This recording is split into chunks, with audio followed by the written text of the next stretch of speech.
I want to talk about my paper called Ellipsis-Dependent Reasoning, a new challenge for large language models. I'm going to be presenting this paper at the ACL meeting in Toronto this year, and this video is a quick intro to the main ideas. Large language models have apparently mastered language. A powerful model like GPT-3 seems to be able to meet all the challenges we can give it in areas like summarization, translation, even general question answering.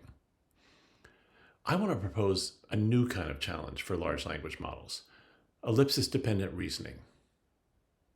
Now, here's an example of ellipsis. William went running, Harold did too.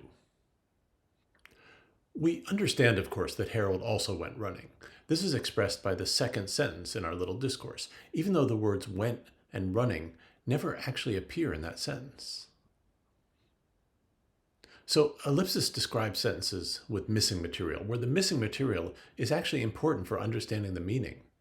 People seem to fill it in automatically. Remember, the challenge is called ellipsis-dependent reasoning.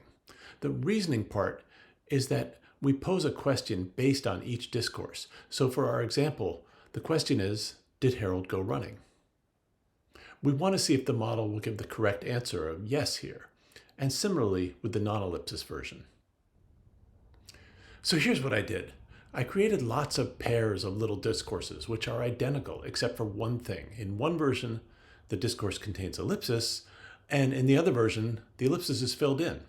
The idea is to use these paired examples to probe this specific issue. Is ellipsis difficult for GPT-3?